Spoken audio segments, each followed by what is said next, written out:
The prettiest girl in all of Mrs. Tam's second grade class was Kelly Jo.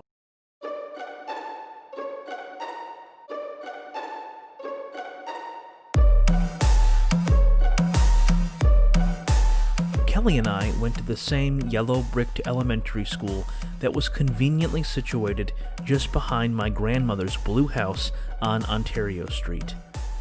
Kelly began kindergarten at the same time I did, and we progressed together. It was in second grade that I really started to notice her.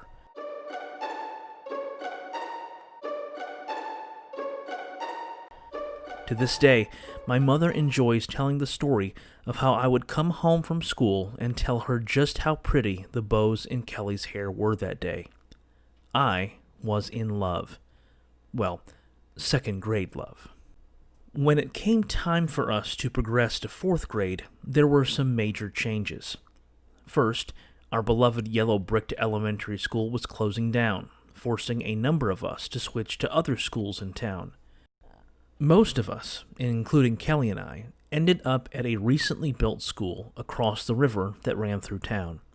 Consequently, we all rode the same bus and spent more time together than we had in years prior. And this brought another rather significant change. Kelly became my girlfriend. My first girlfriend.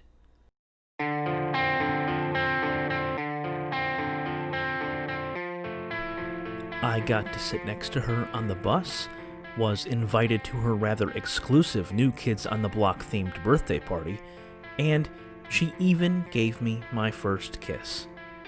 It was on the cheek, and I immediately farted out of nervousness afterward, but hey, it still counts. But things weren't all sunshine and rainbows. Our new school was a lot bigger than our old one. Whereas before there was only one fourth grade class, here that number jumped to 4, and Kelly and I found ourselves no longer in the same room. But absence makes the heart grow fonder, and we found a way to keep the flame alive. We wrote letters.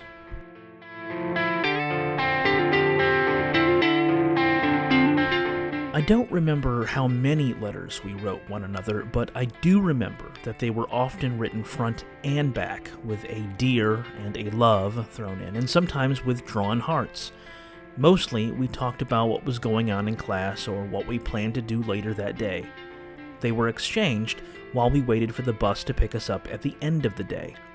After receiving a letter from Kelly and devouring it when I got home, I would place it into a red pencil box for safekeeping. By the end of fourth grade, the box was overflowing. But nothing lasts forever, and when fifth grade came around, I dumped her.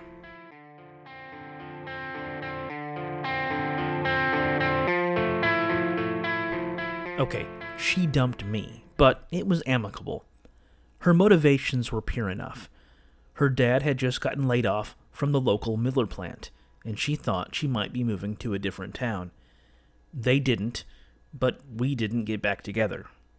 I should have warned you that this story was a tearjerker. Though Kelly and I stopped being a couple at the beginning of fifth grade, and though we barely saw each other in either junior high or high school, I kept all the letters she sent me. I didn't read them, but every so often I would open up the box to look inside, reminded of love at a time before puberty and pimples. The letters were paper monuments, expressions of physical and emotional distance. We write letters for all sorts of reasons. A high school teacher types up a letter of recommendation for one of her students. A disgruntled grandmother pens a diatribe to her alderman complaining about her neighbor's Halloween decorations. A 19-year-old college student writes to his girlfriend 1,000 miles away back home. As social animals, there are fewer things that communicate our desire for personal contact with people far and away from us more than letters. And even though in our modern era email has dominated personal correspondence, we still love to receive personal letters, and for some of us, we still love to write them. Letter writing itself is fairly simple, at least in terms of the required materials: paper, pens, envelopes, stamps. These items are all readily available at your local office supply store and, in many cases, grocery store. And to get the letter from our hands to our intended recipient, we have professional postal delivery services which, for a fee, will ensure it gets from point A to point B in a safe and timely manner. But has it always been this way? Has letter writing been so simple and easy for all of human history? More specifically, how did letter writing work in the ancient world? What, if anything, can we know about letter writing in the Greco-Roman world, particularly around the time the New Testament was being written? Welcome to Season 2 of Amateur Exegesis.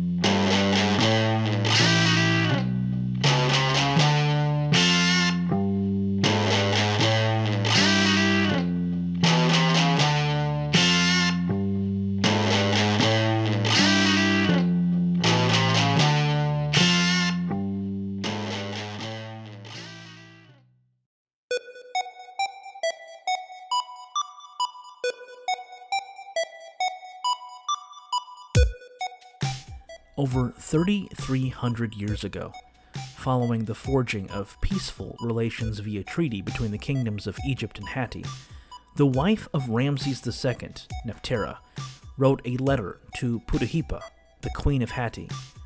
It opens with a formula common to ancient letters. Thus says Nephthera, great queen of Egypt, say to Puddaheppa, great queen of Hatti, my sister. This letter from the Egyptian queen to her Hittite counterpart was apparently prompted by a letter Nephthera had received from Puddaheppa that had inquired about her health and discussed the relationship between their two kingdoms and their monarchs, both referred to as great kings and described as being brothers, an example of what scholars refer to as fictive kinship. In response to that letter, Nephthera informed the queen that all was well with her in Egypt, and she offered a prayer that the gods would bless Puddaheppa and their relationship with peace and prosperity. Historian Mario Liverani writes, letters had to express brotherhood, friendly attitudes, wishes for good health for the partner, and information about the good health of the sender. And at a formal level, the exchange of greetings was the most important message. Liverani also notes that often accompanying such letters were gifts to express generosity and to please the other king. And in the case of this exchange between Nephthera and Puddaheppa, there were a few: a colorful necklace of gold and 12 dyed garments. It's unlikely that Nephthera personally wrote this letter herself. For one thing, it was written in Akkadian, not Egyptian, as the Semitic tongue of Akkadian was the international language of diplomacy. While it is perhaps possible that Nephthera could have spoken Akkadian, writing in it would have been an entirely different matter. The ability to speak a language entails neither the ability to read it, let alone the ability to write in it. Moreover, there are clues in the letter that suggest the letter Nephthera had received and to which she was responding, presumably written in Akkadian, was read aloud to her. A century before the reign of Nephthera and her husband Ramses II, in an era referred to as the Amarna period, evidence suggests that the Egyptian administration employed Canaanites, fluent in Semitic languages like Akkadian, to work as linguistic intermediaries with regards to diplomatic correspondence. Such a situation was no doubt at work in subsequent years. Second, the letter was written in a cuneiform script on a tablet of clay. Even if Nephthera knew how to speak Akkadian, as I already noted, this would not mean she knew how to read it. And even if she knew how to read it, that certainly wouldn't mean she was fluent in the cuneiform required to write it. Additionally, the creation of clay tablets was ordinarily the task of a scribe, and certainly not one that a monarch would have undertaken. It seems almost certain that Nephthera would have dictated this letter to a scribe who, being fluent in Egyptian and Akkadian, could translate the queen's words and compose a letter to the Hittite queen on her behalf.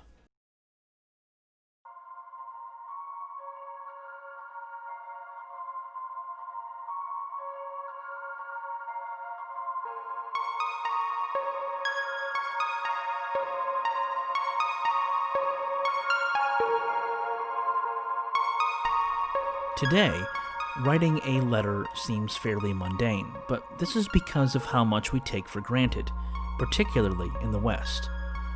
I'm college educated, and have known how to read and write thanks to the American public school system for over 30 years.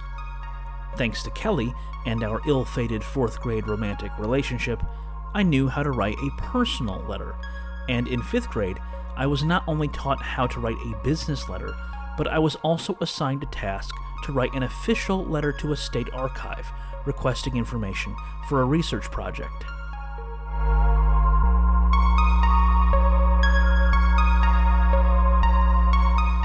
If I lack materials with which to write, the nearest Walmart is 5 minutes away where, for as little as $20, I can purchase a book of stamps, a ream of paper, a dozen pens, and a package of envelopes, all of which I can use to write many letters.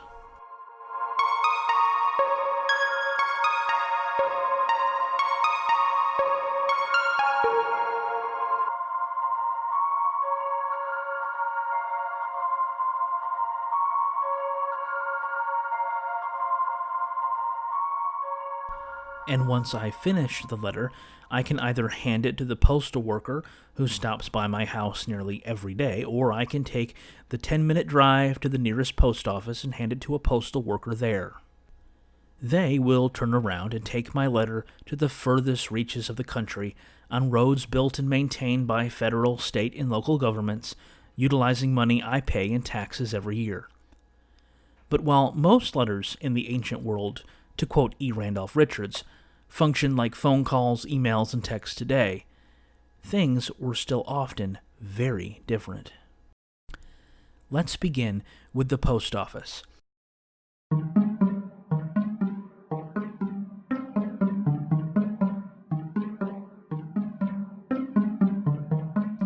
In his multi-volume work, The Histories, Greek historian Herodotus describes a system for delivering correspondence used by the ancient Persians. He wrote that, "The Persians have found a way of sending messages so efficient that there exists nothing mortal possessed of greater speed. There are horses and riders posted at intervals along the entire stretch of a given route, and every day, so it is reported, a fresh horse and rider stand there waiting, ready to undertake that particular day's travel. Neither snow nor rain, neither the heat of day nor the pitch of night, will prevent him from completing his journey in the fastest possible time. One man will come galloping up and hand over his instructions to a second. The second will then hand them over to a third, and so it continues in a relay, rather like the torch race which is staged by the Greeks in honor of Hephaestus. The word used by the Persians to describe this horse post is angeirion.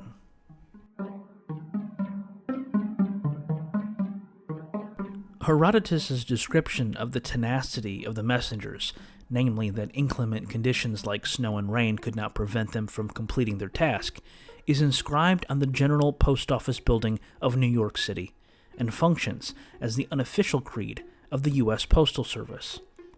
Additionally, the use of multiple horses resembles the so-called Pony Express, a failed experiment in 19th century postal delivery that ran between Independence, Missouri and Sacramento, California, and depended on switching out horses every 10 to 15 miles.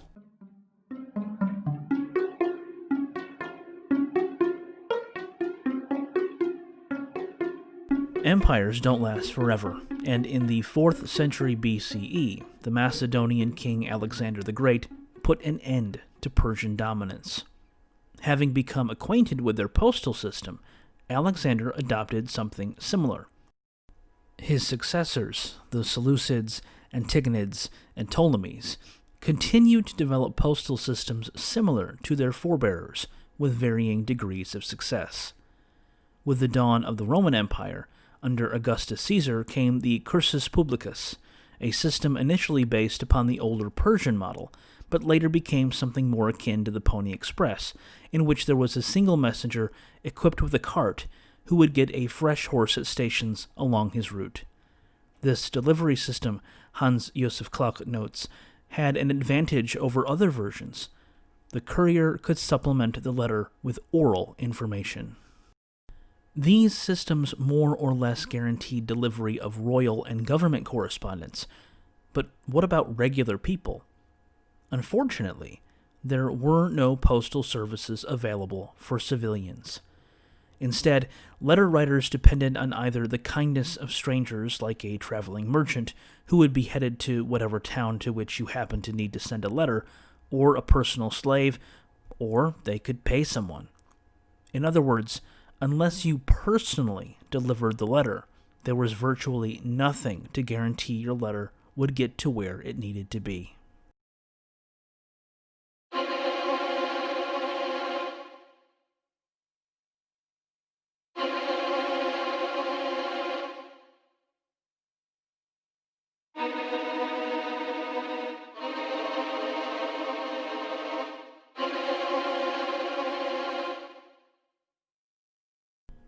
Supposing that you found a merchant who was headed to where you needed to go, or that you had a slave you could send off with your letter in tow, or that you had the wherewithal to hire someone to take your letter to its intended destination, just how safe was the courier on their journey?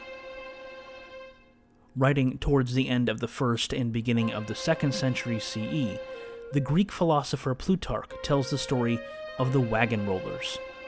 As the tale goes, many years prior, a group of Peloponnesians were passing through the territory of Megara, an area not far from the city of Athens, on their way to Delphi, the site of a shrine to the god Apollo. One evening, they decided to camp next to a lake, keeping their wives and children in the wagons they were transporting with them. But then, tragedy struck. Here is how Plutarch describes it. But the boldest spirits among the Megarians, inflamed with wine, in their insolence and savagery, rolled back the wagons and pushed them into the lake, so that many members of the mission were drowned. Local officials failed to do anything about the incident, but the Amphictyonic Assembly, a league of tribes who worship the god Apollo, responded by trekking down the guilty, executing some, and banishing others. The descendants of these men, Plutarch writes, were called wagon rollers. Incidents like these were by no means isolated, and the danger from brigands was ever present. Even the Apostle Paul, when writing to a community of Jesus followers in Corinth in the 50s CE, mentions the various dangers he encountered on his travels, including danger from bandits, roaming bands of robbers who attacked less than vigilant travelers. If traveling by land was treacherous, what about traveling by sea? Here too a letter carrier would face numerous dangers. The most obvious was the threat of inclement weather, and it was for this reason that the number of ships traveling around the Mediterranean diminished in winter.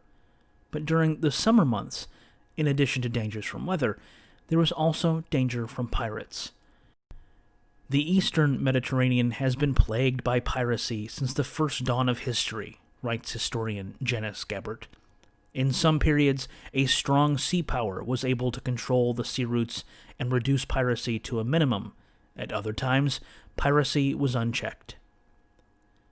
Gabbert notes that for some time after the death of Alexander, there seemed to be either a lack of ability or lack of will to control piracy, and pirates were periodically employed by rulers in wars against their enemies, like Ptolemy II's fight against Antiochus during the Second Syrian War.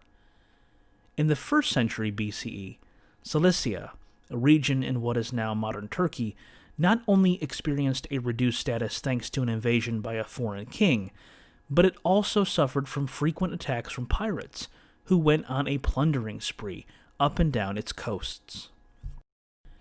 Interestingly, the Apostle Paul, when enumerating to the Corinthians the various dangers he experienced in his travels, mentions being shipwrecked 3 times and adrift at sea for a day and a night, but he never once mentions pirates.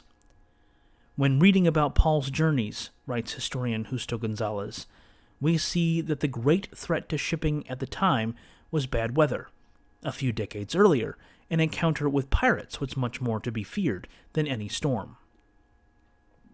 What had changed? Simply put, what had changed was the expansion of the Roman Empire.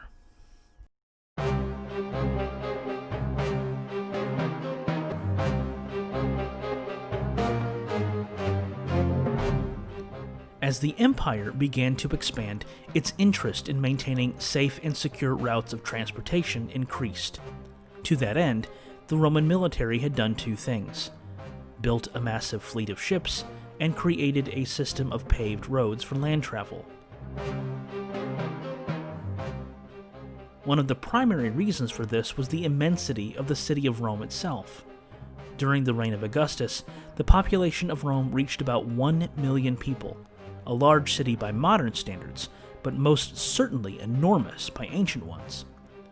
According to one figure, due to its impressive size, the city required about 60% of the empire's resources to maintain itself. Because food supply for the city often came from areas far outside of it, like Egypt, any disruption in transportation could create problems for the city's population.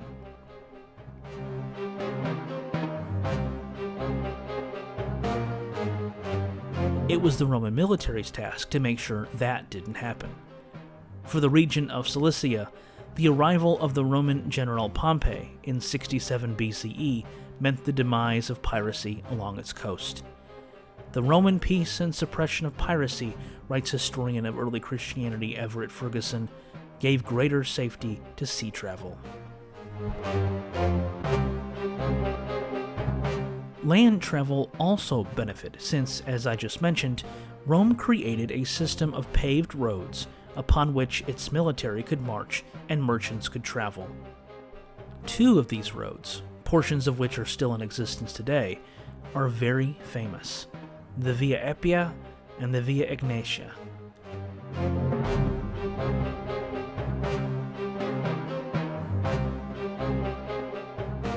If the peninsula of Italy is a boot, the Via Appia is a long zipper running from Rome and eventually reaching southeast to the Adriatic Sea.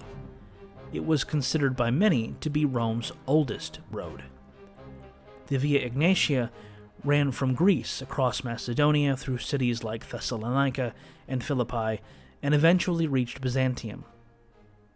Though the primary use of these roads was for the movement of troops and the proliferation of trade, ordinary people were able to use them and enjoy the safety they afforded.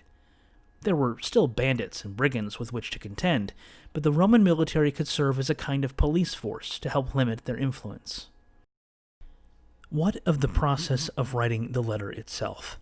What material was required? As I discussed earlier in this episode, letters could be written on tablets made of clay by a scribe with a stylus. In the Greco-Roman world, a variety of media were used for the writing of letters: wooden tablets, lead sheets, and broken pieces of pottery known as ostraca. Arguably the most significant writing material came from the marshes of the Egyptian Nile River: papyrus. Antonia Sari, an expert in Greco-Roman letters and the author of Material Aspects of Letter Writing in the Greco-Roman World, notes that Egyptian hieroglyphics indicating papyri can be dated to the 4th millennium BCE, suggesting its use even in a time long before Greco-Roman dominance.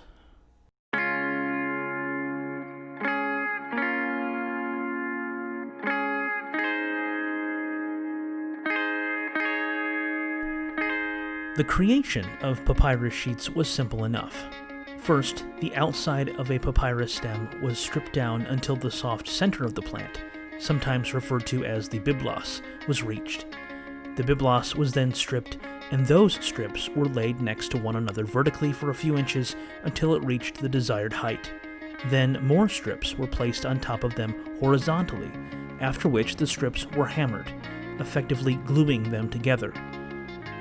After the sheet dried, it was typically cut into smaller sheets that ranged in size from 6 to 9 inches in height and 12 to 18 in width. To write on a piece of papyrus required two things: a reed pen and ink that was typically made from soot, gum, and water.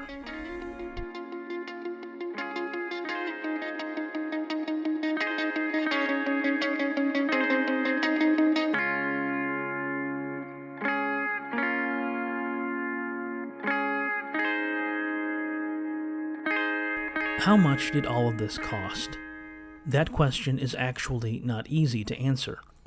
As New Testament scholar Sean Adams observes, the earliest Greek records indicate that letter writing was almost exclusively done by government officials, especially for business and military matters. Adams explains why. This was partially due to the pressing need to communicate during times of war, but also due to the high monetary restrictions of sending letters, such as having messengers, educating people who are trained in letter writing, and the high price of materials. Beside government officials, only the very wealthy could afford to use correspondence in the beginning. By the time of the 1st century, writing a letter became far more widespread, so that it was no longer only the wealthy who could afford to do so. But how expensive was it, really? We know from Pliny the Elder, a Roman philosopher and writer from the 1st century CE, that papyrus was made into varying grades of paper. The cheapest version was known as emporetica, and according to Pliny, was useless for writing upon and is only employed for wrapping up other paper, and as a covering for various articles of merchandise, whence its name, as being used by dealers. The highest quality papyrus sheet was known as Augusta, and was taken from the center of the plant. The closer you got to the center, and therefore the softer parts of the papyrus plant, the better, and, invariably, the more expensive the finished product. Yet archaeologists have found hundreds of thousands of papyrus documents, ranging from short little notes and receipts to long letters and even copies of large volumes like the Iliad and copies of works from the Hebrew Bible and the New Testament. The content of many of these documents reveals that it was not only the rich and powerful who could afford to write letters. Ordinary men, and at times women, wrote letters to family and friends abroad. It must have been the case that purchasing papyrus with which to write could not have been prohibitively expensive. The late Theodore Skeat, librarian at the prestigious British Museum, estimated that in the 1st century CE, a papyrus roll of 340 centimeters in length cost somewhere around 2 drachmas, a single drachma being what an ordinary laborer could earn in a day. This roll could be cut into 60 pieces of papyrus sheets 28 centimeters by 22 centimeters, which would have been more than enough space with which to compose a letter. Well, for most letter writers. The Apostle Paul would have needed multiple sheets. Nevertheless, the point is that while the materials with which to write were relatively inexpensive, they still had a cost to them, and in an era when people generally worked to survive that day, letter writing materials were not exactly a necessity.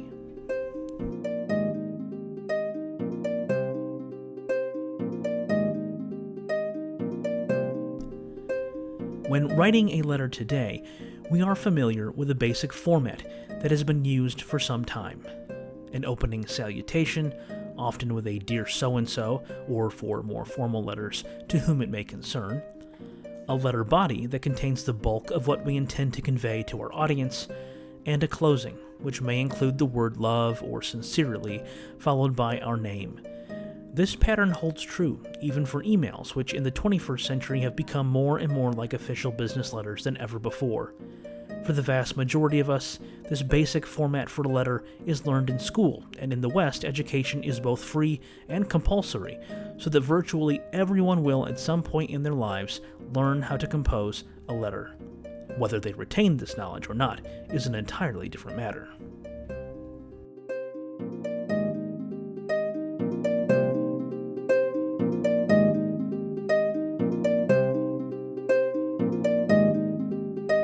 When comparing modern education with education in the ancient world, we are faced with a number of difficulties.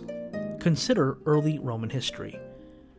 Children learned in their own homes, writes classicist Joanne Shelton, usually from their fathers, just enough reading, writing, and arithmetic to enable them to understand simple business transactions and to count, weigh, and measure. Later in Roman history, Shelton observes, fathers began to send their children to acquire a more formal academic education. But this wasn't even the norm for Roman families, let alone the entire Greco-Roman world. Unless a wealthy benefactor sponsored a school or government officials created them, even elementary education was small and private, the work of a single teacher who received a fee from his pupils, as Everett Ferguson notes. Consequently, while literacy rates are relatively high in the West of the 21st century, they were abysmal in the ancient world. William Harris concludes in his classic work, Ancient Literacy, by writing, "The written culture of antiquity was in the main restricted to a privileged minority, though in some places it was quite a large minority, and it coexisted with elements of an oral culture. This written culture certainly helped to widen class differences, as well as having the overwhelmingly important effect of enabling empires to be built. Access to the privileged world of writing was automatic for some, and variously difficult for others. The Greeks and Romans would have become a very different people if they had achieved mass literacy. As it was, they achieved something much more limited, with consequences for the community which were complex and not all beneficial. If fortune set the individual among the literate, that was a golden gift. And to receive that golden gift often required the dispensing of gold. Unlike Western public education, school in the ancient Greco-Roman world was neither compulsory nor free. The biggest expense was the fee charged by the schoolteacher, a fee that paid his salary. In some cities, local governments would pay this salary using the public coffers, but this was the exception. For most parents in the Greco-Roman world, education was paid for entirely out of pocket. This alone would have kept many children from attaining literacy, and without the ability to read and write, letter writing would have been impossible. And even if a child had received a basic elementary education, this didn't entail the literacy required to compose a letter. We must reckon with the fact that a part of the population could read and write only hesitantly and with great effort, writes Hans Josef Klauck, and that they sometimes had to piece together words syllable by syllable. But there was a workaround. You could always pay a professional letter writer to compose one for you. On some ancient letters, there appears what some have referred to as an illiteracy formula, a way for a scribe to note that his patron could neither read nor write, or that they claimed as much, and had requested him to write the letter on their behalf. This, of course, meant that the hired scribe had received a fairly substantial education in things like grammar and rhetoric, which were typically reserved for the upper class. Knowing how to write did not mean one knew how to write a letter, at least at the level learned in higher levels of education, where textbooks on rhetoric and letter writing were used. All of this serves as some fundamental background for the subject of this season of amateur exegesis. Of the 27 books of the New Testament, at least 20 of them are letters, and 13 of those are attributed to a single person, the Apostle Paul. This means that understanding how ancient letters worked is fundamental to understanding one of Christianity's most important figures.